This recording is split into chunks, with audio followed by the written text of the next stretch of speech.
ഓണപ്പൂവേ പൂവേ പൂവേ ഓമൽ പൂവേ പൂവേ പൂവേ നീ തേടും മനോഹര തീരം ദൂരെ മാടി വിളിപ്പൂ ഇതാ ഇതാ ഇതാ. നമ്മൾ മലയാളികൾക്ക് ഏറ്റവും പ്രിയപ്പെട്ട ഒരോണക്കാലം കൂടി വന്നെത്തിയിരിക്കുകയാണ്. ഇന്ന് തിരുവോണമാണ്. സർ നമസ്കാരം. നമസ്കാരം. ഞങ്ങൾ ഈ ജനറേഷനിലുള്ളവർക്ക് ഓണം എന്ന് പറഞ്ഞാൽ ഷോപ്പിംഗ്, ഡാൻസ്, പാട്ട്, അങ്ങനെയുള്ള കുറേ കാര്യങ്ങളാണ്. പക്ഷേ അങ്ങയുടെ ജനറേഷനിൽ ഓണം എന്ന് പറഞ്ഞ് കുറച്ചും കൂടി കളർഫുള്ളായിട്ട് എനിക്ക് തോന്നിയിട്ടുണ്ട്. പൂ പറിക്കുക, സദ്യ ഉണ്ണുക, റിലേറ്റീവ്സിൻ്റെ വീട്ടിൽ പോവുക, അവരുമായിട്ട് സന്തോഷം പങ്കുവെക്കുക, അങ്ങനെയൊക്കെ. അങ്ങയുടെ ഓണക്കാലം ഒന്ന് ഞങ്ങളോട് ഷെയർ ചെയ്യാമോ? ഇപ്പോഴത്തെ ഓണവും അന്നത്തെ ഓണവും തമ്മിൽ ഒരു അജഗജാന്തര വ്യത്യാസമുണ്ട്. ഇപ്പോൾ മലയാളികളുടെ പ്രിയപ്പെട്ട ഓണം എന്ന് എലിസബത്ത് പറഞ്ഞല്ലോ ഇപ്പോൾ.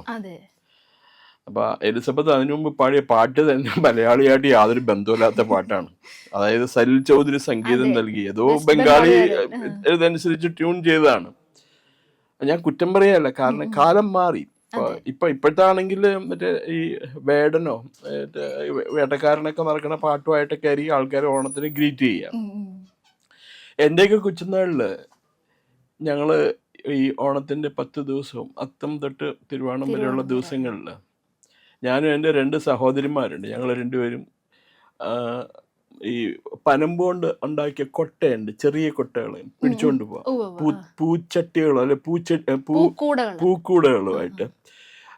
ഞങ്ങളുടെ വീട് അങ്കമാലിയിലാണ്, തറവാട്. എൻ്റെ നേരെ മുമ്പിൽ കൂടി റെയിൽവേ ട്രാക്ക് പോകണം. അപ്പൊ ഒറ്റ സിംഗിൾ ട്രാക്കേ ഉള്ളൂ എന്ന് ആലോചിച്ചാണ്. ആവി എഞ്ചിനാണ്, ഡീസൽ എഞ്ചിൻ ഒന്നും അന്ന് ഞങ്ങൾ കണ്ടിട്ടില്ല. അപ്പൊ ട്രെയിൻ വരെ വല്ലപ്പോഴും ഒരിക്കലൊക്കെയാണ്. ഞങ്ങള് ഉച്ചക്ക് 1950s, 1950കളിൽ. അപ്പോ ഞങ്ങൾ പോകുമ്പോ ഈ റെയിൽ ട്രാക്കിൽ നിൽക്കുന്ന ചെടികളൊക്കെ ഉണ്ടാവും. അതിൽ നിന്ന് പൂക്കൾ, അരളി, എന്തൊക്കെയുണ്ട്, തുമ്പ, മുക്കുറ്റി, അതൊക്കെ ഉണ്ടാവും. അതൊക്കെ പറയും. പലതരത്തിലുള്ള പല കളറിലുള്ള പുഷ്പങ്ങൾ. അപ്പൊ ഇപ്പോഴല്ലേ, ഞാൻ കഴിഞ്ഞ ദിവസം കണ്ടു, എന്താ ഷോപ്പിംഗ് ഫെസ്റ്റിവലിന് പോകണം.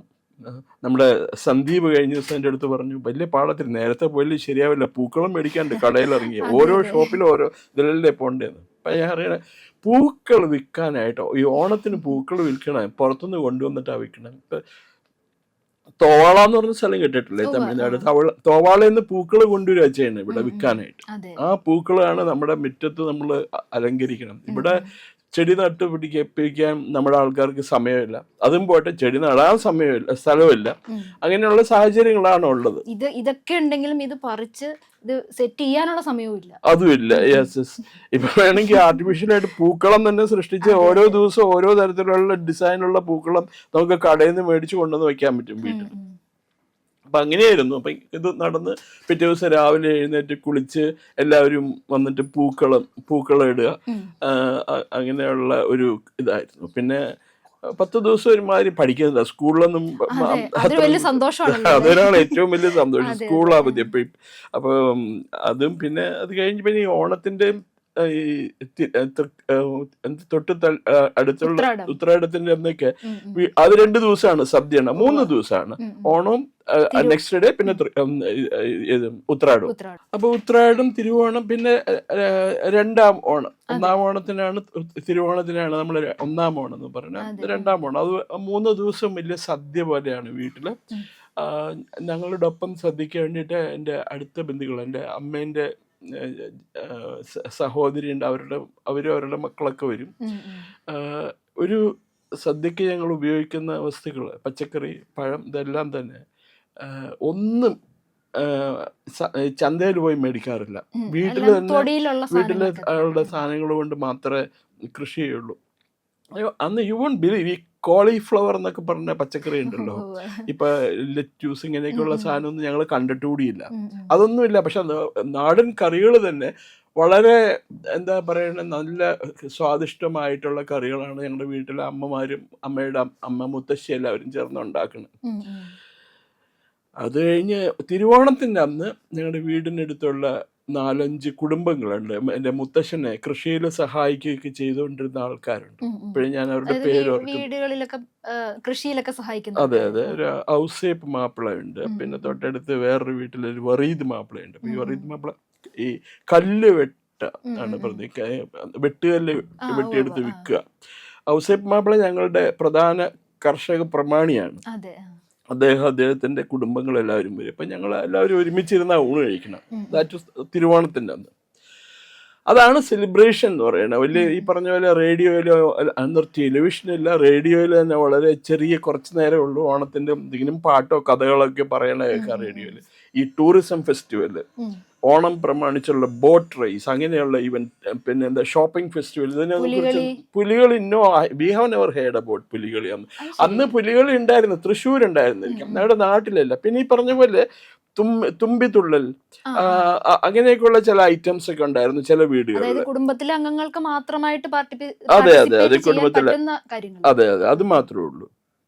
പക്ഷെ ഒരു സന്തോഷകരമായ 3-4 ദിവസം 10 ദിവസങ്ങൾ തന്നെ പറയാം സന്തോഷകരമായ. പിന്നെ അടുത്ത ഓണം വരാൻ വേണ്ടിയിട്ട് കാത്തിരിക്കാനാണ്. അത് കഴിഞ്ഞാൽ അതാണ് പ്രധാന ഉത്സവം ഓണത്തിന്റെ.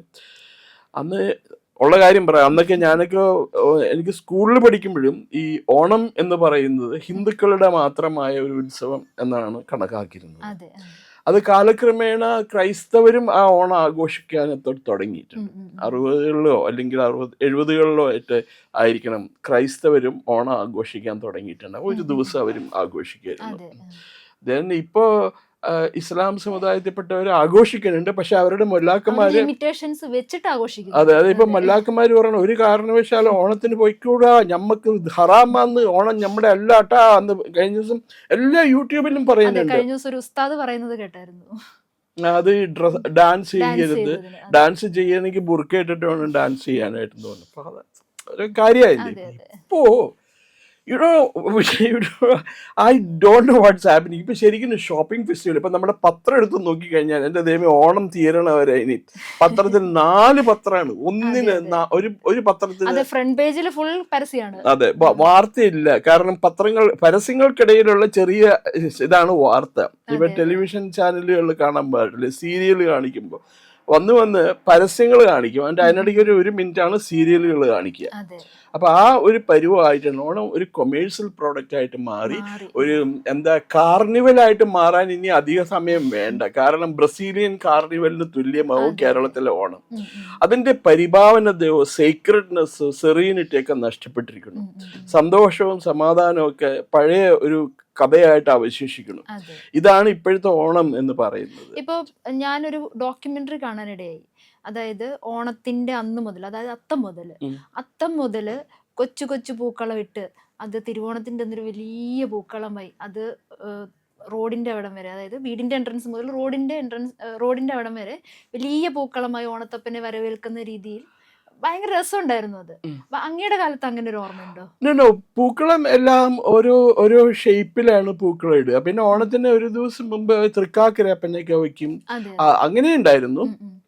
അല്ലാണ്ട് പൂക്കളം വലുതാക്കുക അങ്ങനെയൊന്നുമില്ല. വീടിന്റെ പടി തൊട്ട് ഗേറ്റ് തൊട്ട് വീട് വരെ ഉള്ള ചെറിയ ചെറിയ പൂക്കളങ്ങളിട്ട് ഒരു വലിയ പൂക്കളം വീടിന്റെ എൻട്രൻസ് വരെ, വീടിന്റെ എൻട്രൻസിൽ മുറ്റത്ത് തന്നെ ഇടും. അതാണ് ഉണ്ടായിരുന്നത്. പിന്നെ ഇപ്പോഴത്തെ പോലെ ഈ പൂക്കള മത്സരങ്ങളൊക്കെ ഉണ്ടല്ലോ, അന്നൊന്നും ഞങ്ങൾ കേട്ടുകേൾവിയില്ല. ഇതൊക്കെ ഇപ്പൊ എന്താ സാമുദായിക ഇതുണ്ടാക്കാൻ, സ്പർദ്ധ ഉണ്ടാക്കാനോ അല്ലെങ്കിൽ കമ്മ്യൂണൽ ഹാർമണി ഉണ്ടാക്കാൻ വേണ്ടി ഓണം പൂക്കള മത്സരം നടത്തുന്നു. അതുപോലെ ബോട്ട് റേസ് നടത്തുന്നു. ഈ നെഹ്റു ട്രോഫി ബോട്ട് റേസ് ഒക്കെ പറഞ്ഞ ആലപ്പുഴയിൽ നടക്കണല്ലേ. ഇതും പറ്റും ആരും ശ്രദ്ധിക്കാറ് കൂടി ഉണ്ടായിരുന്നില്ല. ഈ മാധ്യമങ്ങൾ ക്രിയേറ്റ് ചെയ്ത ഒരു ഹാലോ ആണ്. ആലപ്പുഴക്കാർ മാത്രമേ അത് കാണുന്നുള്ളൂ. ആലപ്പുഴ അന്ന് അതൊരു ദേശത്തിന്റെ മാത്രം ഒരു കാര്യമായിട്ട്.